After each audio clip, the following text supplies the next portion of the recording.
From the Stone Age to the Dark Age to the Age of Innovation, we have come so far as a species. We have seen war and death, as well as prosperity and life. We have as a species go extinct by our hand and seen others thrive at the same time. We have seen the rise and fall of so much, experienced the world as we know it bend at our will. Yet, we are still here, waiting for something to happen. We have been since the beginning of time, watching change, waiting for change, and fearing it all the same. But now we have change, and we are still. One simple invention is changing our entire future in front of our eyes, and there is no stopping it. It is dangerous. It is terrifying. It is new refrost 30-inch top freezer refrigerator, 17.6 cubic feet total capacity, reversible door, adjustable thermostat. Wait, no, that's not it. Hang on. No. That one. Yes, that one. Here it is, the internet. Yes, it is the internet. And it's changing our future, by the way. Most consider the birthday of the internet to be January 1st, 1983, when the TCP/IP, Transfer Control Protocol Internetwork Protocol, was established. This was in large part because of the Cold War, as the government needed a better way to communicate.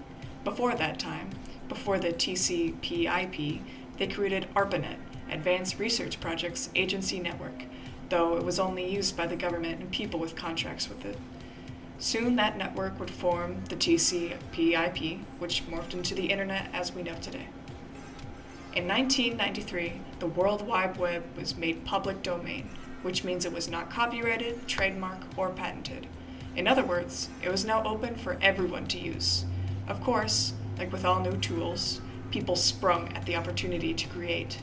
It was, and frankly still is, an explosion of digital madness. People shouted their opinions on screens of bright backgrounds, screamed their company's name into the void of .com domains, created masterpiece and incredibly innovative artwork, and some simply watched from the sidelines as the world took on a new shape.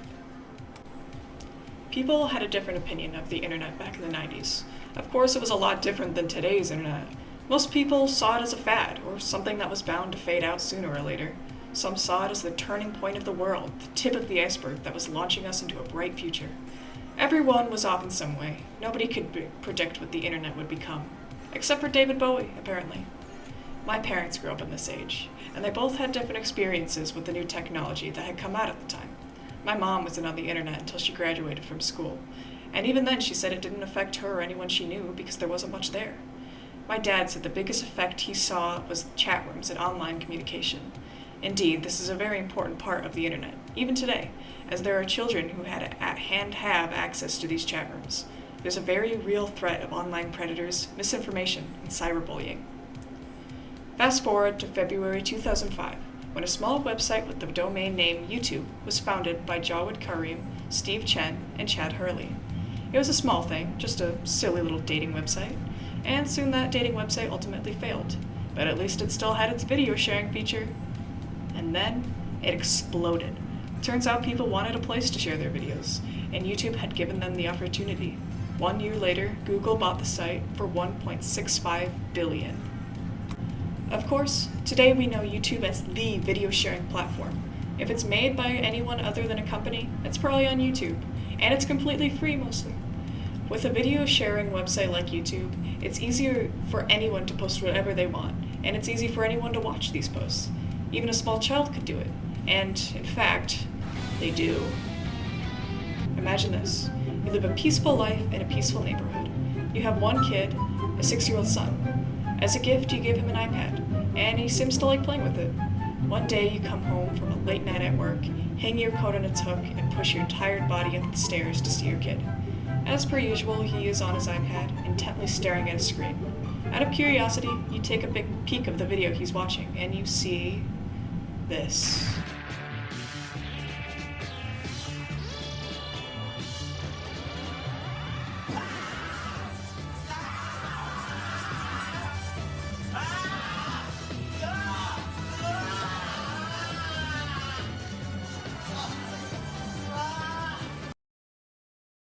This is a video called Agamemnon Counterpart, and it was posted on YouTube in 2006.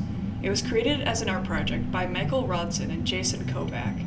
There was a creepypasta, a scary story on the internet, based on it, telling a weird and disturbing story based on the screaming heard in the video. After that, it exploded in popularity on YouTube, and a lot of children were exposed to it, and the effect was minimal. It's freaky, sure, but no real harm was done. Everyone comes across weird stuff from time to time. There are plenty of other child-friendly videos on YouTube, a lot usually featuring beloved childhood characters. Agamemnon Counterpart was a video hidden and nearly forgotten, and it wasn't even that bad. What else could be so horrible on this website? Look, see, a video about a My Little Pony character titled Smile HD, and it looks perfectly safe.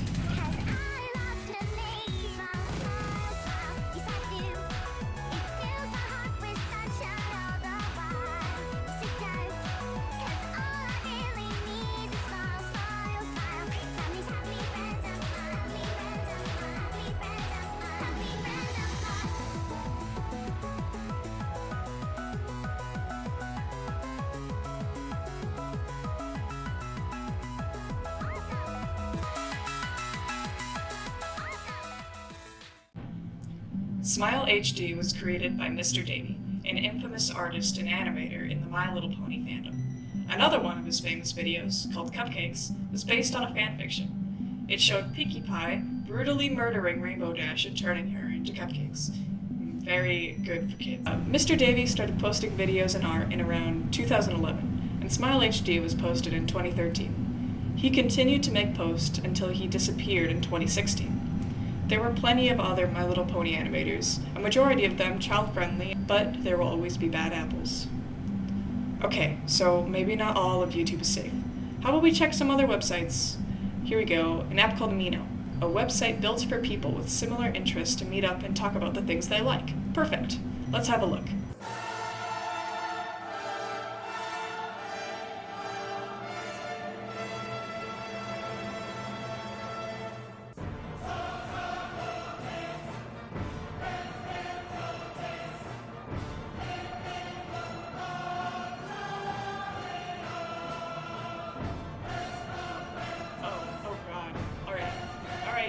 Stop!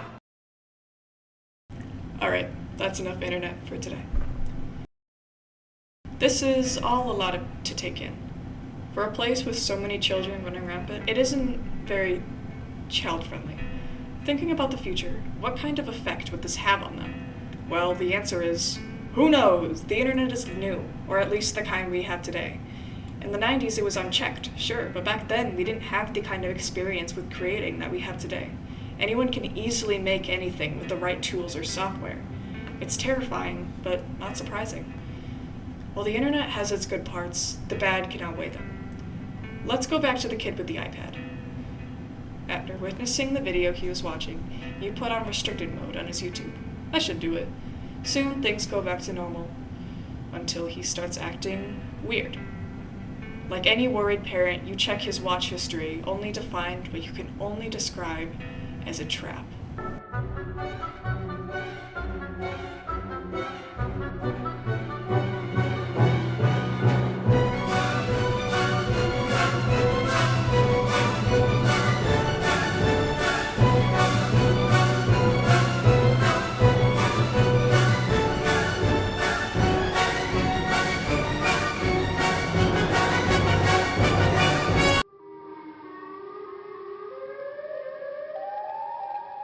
This is what some call Elsagate, a plague to those who are unlucky enough to stumble across it. You may see it as a small but disturbing problem on its surface, but looking deeper, you find it's more dangerous than originally thought. Some of these videos have millions of views, and it doesn't stop at YouTube.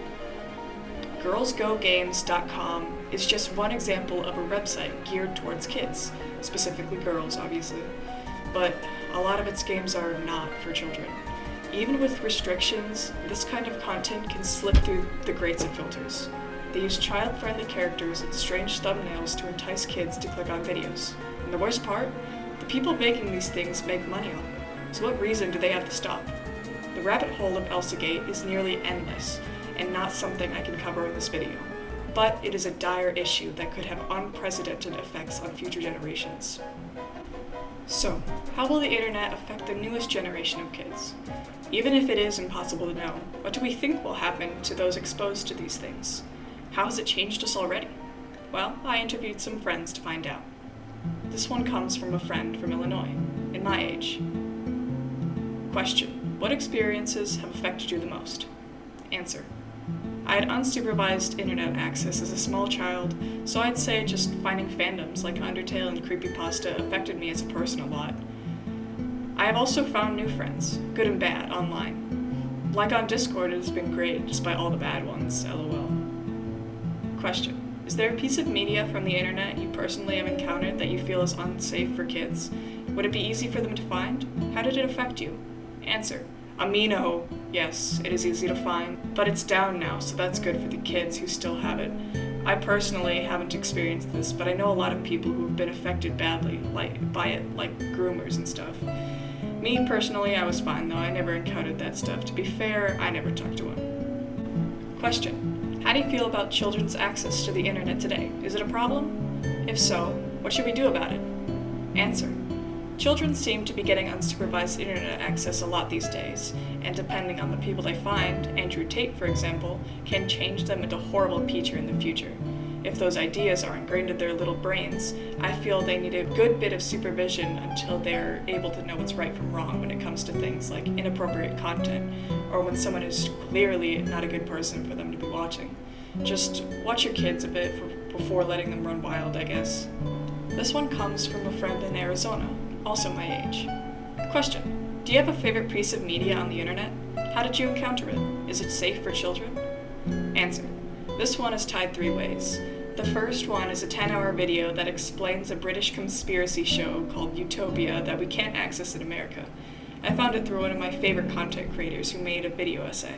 The second is an internet series about an old game turned VR with sentient AI. I found this through my dear friend Sophia. The third is a horror website called Welcome Home, featuring a puppet show with satanic horror elements and a deep mystery. I also find this through a popular content creator I like. Question: what experience has affected you the most? Answer: diving a little too deep into the gore and horrors of the internet. Question: how do you feel about children's access to the internet today? Is it a problem? If so, what should we do about it? Answer: yes, it's a problem, but that doesn't mean we shouldn't have harsher restrictions on kids. The problem is what they have access to. For example, a lot of the NSFW stuff is literally aimed and targeted at kids, and that should be illegal. These come from opinions from my parents, who grew up in the 80s and 90s. The general consensus from my parents was the fact that since kids have such wide access to the internet, they also have access to misinformation. It's not far-fetched to think kids will be manipulated by the things they come across online, whether the culprit did it on purpose or not. They could run into news outlets or simply somebody making content never meant for kids anyway. My mom said this: internet access for children has definitely changed the way kids grows up. They are more aware of body image, sex, and politics without a true understanding of any of that. They are influenced in decision-making and self-esteem decisions that would be very different without any influence from the internet. And here's my own opinion. My internet access wasn't exactly free reign, not until I was about 9. Not because there was a child safety lock, but because I was too scared to do anything. Looking back on it now, that was probably a good thing. Once I found a DanTDM video on a game called Undertale, and that rocketed me into the bowels of fandom culture. And I think that shaped me into the person I am today. I definitely would not be the same person without the internet, but I don't think that's a bad thing. I learned a lot of hard, valuable lessons while watching Undertale comic dubs, as stupid as that sounds. I learned about the permanence of death, existentialism, torture, depression, genocide, murder, and a lot of other topics I absolutely would not have come across otherwise. I took values from different kinds of media I came across and I made them my own. This essay kind of makes it sound like I'm completely against kids being on the internet, but that isn't true. I think they should be allowed on, and they should be allowed to explore, but they should also be monitored. Because my generation of kids on the internet didn't have ElsaGate and things directly made to target young kids, I don't know how that will affect them. That's why I think I should be monitored. Here is a special interview with my little brother, who is 10 years old and has been on the internet for years now. Question: what experiences have affected you the most? Answer: the experiences that affected me the most is informational channels. Question: do you have a favorite piece of media on the internet? How did you encounter it? Is it safe for children? Answer. My favorite piece of internet is YouTube, on the channel Jolyne. I encountered it, YouTube, by asking my dad what he said, and he said yes. Most of YouTube is fine, but there is some bad content for children. Question. Is there a piece of media from the internet you have personally encountered that you feel is not safe for kids? Would it be easy for them to find? How did it affect you? Answer. The piece that I have personally encountered is YouTube Shorts. It is easy to find as on the YouTube homepage, one click and you're there. It taught me right from wrong a little, but it can have flashing lights and swearing. Question. How do you feel about children's access to the internet today? Is it a problem? If so, what should we do about it? Answer. I feel that you should give internet access to children in certain amounts. It can be a problem if left unrestricted. Parents need to tighten up on some policies, like TikTok. There is one more thing I should mention, the positive effects. While the internet can be dangerous, it can also benefit kids in many ways, improving social skills, problem solving, and even teaching about helpful information, history, math, science. Ironically, I learned how to type fast by role-playing on Amino. I also grew a love for creativity, writing, world building, and psychology during my time on the internet. It's not always a bad thing. It's just important to make sure children are safe while exploring the web. So, overall, here's my conclusion. As children growing up in the digital age, me and my peers have changed a lot from our experiences online. Some ran into gore, some ran into online predators, and some found communities that they thrived in. The effect on us has been mixed, but we all agree that children's internet usage should be monitored. With the rise of Eltsagate and the dangers of apps like Amino, there is a serious problem on our hands. It is impossible to know how the psychology of kids might change as a result of exposure to this. Stress, anxiety, and depression are all very real possibilities, as I learned from both experience and talking to others my age. Everyone I interviewed said internet access should be limited for children, including my child brother himself. While the monitoring itself should be monitored, because privacy is also an important part of developing as a person, we should still be careful of what our kids see online. We can limit screen time, monitor use of social media, and most importantly, have conversation with our kids about the internet and how to use it safely. In the end, it's important that we make sure the newest generation is safe online. We can't control what other people do. We only have agency over our own actions. Because of this, we have to both understand the dangers as well as understand the people exposed to it. The internet has already changed us, for the better and for the worse. The best we can do now is simply watch from the sidelines as the world takes on a new shape.